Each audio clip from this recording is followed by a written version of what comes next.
track reviews. Hello, my needle drops. Anthony Fantano here, internet's busiest music nerd, and we're going to do something here that we do regularly. Track reviews, where we talk about the latest in rock, pop, electronic, and experimental music. Before we get into the track review, I do want to talk about this right here. New single from The Pains of Being Pure at Heart, Say No to Love. It's out now on Slumberland Records. There's a little music video floating around the internet for it. Great song. Listen to it. Enjoy it. Yeah. And speaking of singles, there's a new one on theneedledrop.com from a New York trio. New New York trio. Their name is Family Trees. Family Trees. That's their name. And they've got a great song out called Dream Talkin'. Kind of sounds like the Everly Brothers making love to Jonathan Richman. That's just what I think. That's just what I think. But anyway, picture of the LP that this track comes from.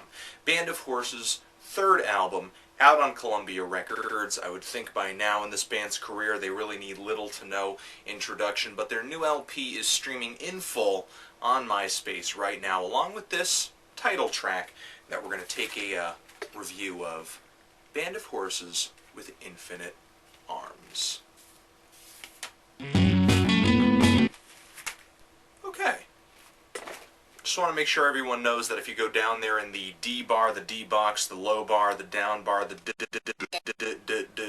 you can hear this track on Band of Horses MySpace, myspace.com/bandofhorses.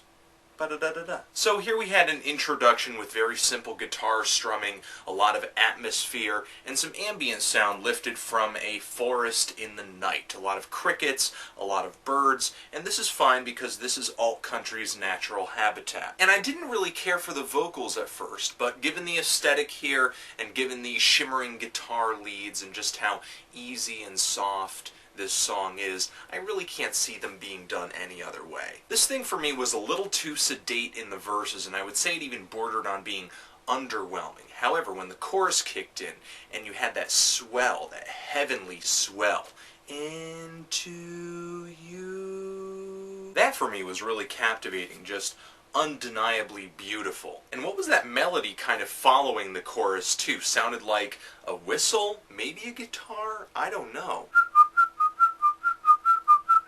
Very pretty melody, very pretty addition to this track. Pretty. And there's a lot of attention to the detail in the production too. Just haunting guitars, these really soft, dynamic drum rolls. There's a lot to hear, and a lot you may miss if you're not really staying on this thing and listening to it, really paying attention to what's going on. There's also some melodica or harmonica in the mix too. There's some things that with repeated listens you will be catching that you didn't hear on the first listen. I really like the fact that Band of Horses produced this LP themselves. It shows, it really sounds like something that these guys had mulled over and made sure was a perfect finished product. My main issues with the song is that I didn't really care for the vocal melody in the verses. It had a strong beginning, a strong end, but overall the thing is just kind of a little vanilla. It's just kind of plain. It's a little too easy. It's a little too soft. It's a little too... This isn't the most distinctive thing Band of Horses have ever done. Plus, if I'm going to go down this road, I'm really more of a Fleet Foxes, Vetiver kind of guy. It's still a pretty song, and if I was in a very chill mood, I could see this thing hitting me in a better way. I'm feeling a strong 5 to a light 6 on this, about in that range, but if you've heard this track, or if you've heard this album, or if you're just a Band of Horses fan or hater, let me know what you think of this particular track. Anthony Fantano, Band of Horses, Infinite Arms, picture of the new LP. Again. Forever.